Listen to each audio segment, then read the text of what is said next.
सच्ची और अच्छी शायरी, संजीदा लबो लहजा, आसान लफ्जियात, गजलों में आसान लफ्जों में बड़ी बड़ी बात को आसानी के साथ कह देना, यह हमारे शोरा इकराम का हिस्सा है। आइए उस शायर को आवाज दी जाए जिन्होंने नाते पाक से हमारे मुशायरे का आगाज किया था। बहुत संजीदा लहजा है जनाब असद बस्तवी का। मैं उनसे गुजारिश करता हूं कि इस्लाह मुआशरा के बड़े बड़े इजलास में उन्होंने अपने कलाम की खुशबू बिखेरी है। आज उतरोला का ये मुशायरा उनका इंतजार करता है, तशरीफ लाएं और अपने कलाम से नवाजें। आपको ये इत्तला भी देना चाहता हूं, ये मुशायरा मीडिया मुंबई के जरिए रिकॉर्ड किया जा रहा है। इंटरनेट के जरिए ये मुशायरा यूट्यूब पर पूरी तरह से आपके लिए डाउनलोड करने की फैसिलिटी के साथ मौजूद होगा। मुशायरा मीडिया इस मुशायरे को सजा कर बनाकर आपकी खिदमत में पेश करेगा। हाज़िरीन गिरामी, सबसे पहले मैं मुबारकबाद पेश करता हूँ हमदर्द कौम मिल्लत इज़्ज़त माब आली जनाब अनवर महमूद साहब को, और जिस शख्सियत ने मुझे आपसे मुलाकात का मौका फ़राहम किया। यकीनन वो यहाँ मौजूद नहीं है, लेकिन उनकी गायबाना सरपरस्ती हमें हासिल है। मेरी मुराद मेरे बड़े करम फरमा बड़े मोहतरम आली जनाब शाहिद महमूद और पप्पू भाई से। हाज़िरीन गिरामी, मैं थोड़ी देर तक आपसे गुफ्तगू करूँगा। यकीनन हर तमाम शोरा इकराम का एक रंग होता है। आपने मज़ाहिया अशार भी सुने, गज़लें भी आपने समात की। मैं जो गुफ्तगू करूँगा यकीनन वक्त की ज़रूरत है, और मुझे लगता है कि मुझे वो गुफ्तगू करने चाहिए। मदरसों में पढ़ाने वाला एक मुदर्रिस, मस्जिदों में अजान देने वाला एक मुअज्जिन, पूरे हिंदुस्तान में आपकी नुमाइंदगी करता है। आपके सरजमीन पर मेरी पहली हाज़िरी है। यकीनन ये हाज़िरी मेरी यादगार बन जाए। नदीम फ़र्रुख साहब की खूबसूरत निज़ामत, मेरी एक तमन्ना कि मैं उनकी निज़ामत में पढ़ूँ, आज वो पूरी हुई। और रसूल बिलाद मुंबई से मेरी हाज़िरी। आइए हाज़िरी में 4 मिसरे पढ़ता हूँ अपनी कौम का बहुत बड़ा अलमिया। आज ये अलमिया है कि हम तमाम फ़िरक़ों में बटकर, मसलकों में बटकर इतने कमज़ोर हो गए कि लोग बड़ा फ़ायदा उठाते हैं उसका, दूसरी कौमें बहुत फ़ायदा उठाती हैं। आज ये अलमिया है कि हम अपने भाई से सलाम करना तो बहुत दूर की बात है, अगर जान जाएं दूसरे मसलक का है तो भूल से रास्ता भी नहीं पूछेंगे कि ये रास्ता कहाँ जाता है। इतना बड़ा अलमिया है। मैं 4 मिसरे पढ़ता हूँ, अगर बात आपकी हो, आपके जज्बात की हो, तो आगे से लेके पीछे तक तमाम लोग मेरी आवाज़ से आवाज़ मिलाएं। पेश करता हूँ। बताओ, चलिए मैं बोलता हूँ। खुदा का खौफ था दिल में तो सब कौमों पे भारी थे। सुनिए भाई, जी लगा के सुनिए आप थोड़ा सा। खुदा का खौफ था दिल में तो सब कौमों पे भारी थे। हुए ईजाद जितने उन सभी फिरकों पे भारी थे। हुए ईजाद जितने उन सभी फिरकों पे भारी थे। और अगले शेर में आप मेरे आवाज से आवाज मिलाएंगे। पेश करता हूँ। क्या था दिल में तो सब कौमों पे भारी थे। हुए ईजाद जितने उन सभी फिरकों पे भारी थे। करोड़ों में है लेकिन आज कुछ वक़ात नहीं अपनी। करोड़ों में है लेकिन आज कुछ वक़ात नहीं अपनी। वो थे बस 313 मगर लाखों पे भारी थे। वो थे बस, क्या कहना। वाह वाह वाह। लाखों पे भारी थे। वो थे बस 313 मगर लाखों पे भारी थे। बहुत शुक्रिया हाज़िर, आपने थोड़ी सी मेरी हौसला अफजाई, थोड़ा और बेदार हो जाए। मैं इसी जज्बे के साथ, इसी हिम्मत के साथ शेर पढ़ता हूँ। हाज़िरीन गिरामी, मैं 1.5 साल कबल आपको लेके जाता हूँ। हिंदुस्तान के वज़ीर आज़म एक मुहिम शुरू करते हैं, स्वच्छ भारत अभियान। स्वच्छ भारत अभियान, सफाई मुहिम। यकीनन बहुत अच्छी बात है, सफाई होनी चाहिए। हम भी चाहते हैं कि हम साफ सुथरे माहौल में जिए, लेकिन उसी के साथ एक मुतालबा करता हूँ।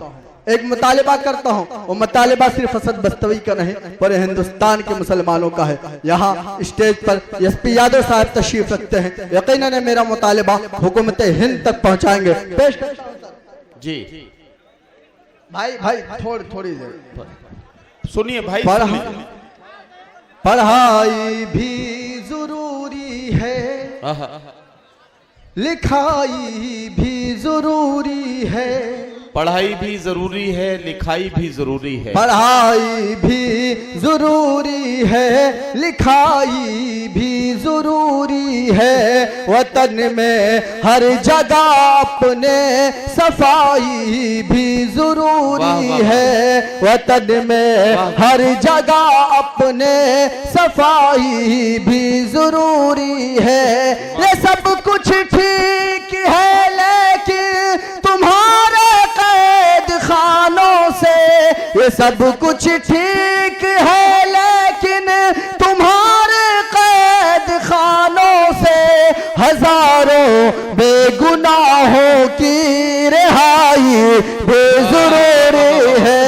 हजारों क्या कहना है, हजारों बेगुनाहों की रिहाई भी जरूरी है। बहुत शुक्रिया हाज़रीन। आइए 4 मिसरे और पढ़ता हूँ, यकीनन आप इसी तरह मोहब्बतों से नवाजे। ये थोड़ी सी तो जो अफरा तफरी है यकीनन हाज़रीन गिरामी थोड़ा सा आप संजीदा हो जाए, मैं पढ़ नहीं पाऊंगा इस माहौल में। भैया जरा सा यार, आप इतने करीब हैं कि आपकी तरफ से एक जरा सी आवाज उठती है तो शायर के कान तक पहुंचती है। मैं बहुत अदब के साथ आपसे अर्ज कर रहा हूं, जरा सा माहौल बनाइए। आप बहुत अच्छा, पूरी रात आपने मेहनत की है, तो ये मुशायरे का आखिरी हिस्सा भी इसी तरह से कामयाब बना रहने दीजिए। मैं आपका बहुत शुक्रगुजार हूँ और बहुत शुक्रिया अदा करता हूँ। असद बस्तवी बाइक पर है, मैं उनसे गुजारिश कर रहा हूँ कि अपना कलाम पेश करें। बहुत शुक्रिया हाज़रीन। आइए 4 मिसरे और पढ़ता हूँ। यकीनन आसाराम बापू की बात हुई और तमाम बाबाओं की बात हुई। मैं 1 साल कबल लेके जाता हूँ, आसाराम बापू की गिरफ्तारी होती है।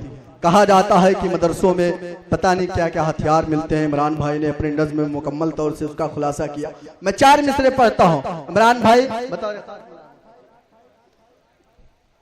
कहीं जानी कहीं कातिल कहीं मक्कार मिलते हैं। कहीं जानी कहीं कातिल कहीं मक्कार मिलते हैं। आप बताएं एसपी यादव साहब को कि मदरसों में कुछ नहीं मिलता। कहीं जानी कहीं कातिल कहीं मक्कार मिलते हैं। पसे पर्दा धर्म के ऐसे ठेकेदार मिलते हैं। पसे पर्दा धर्म के ऐसे ठेकेदार मिलते हैं। पसे पर्दा धर्म के ऐसे ठेकेदार मिलते हैं। बाबा रामपाल यादव की गिरफ्तारी, उनके आश्रम से न जाने कितने हथियार बरामद होते हैं। मैं 4 मिसरों में पढ़ता हूं। अगर आपको लगे कि मैं सच बोल रहा हूं तो यकीनन आगे से लेके पीछे तक तमाम लोग मेरी आवाज से आवाज मिलाएं, ऐसा ना हो कि मैं कमजोर पड़ जाऊं। पेश करता हूं, बताओ कहीं जानी कहीं कातिल कहीं मक्कार मिलते हैं। पसे पर्दा धर्म के ऐसे ठेकेदार मिलते हैं। पसे पर्दा धर्म के ऐसे ठेकेदार मिलते हैं। हमारे मदरसों में अमन की तालीम मिलती है।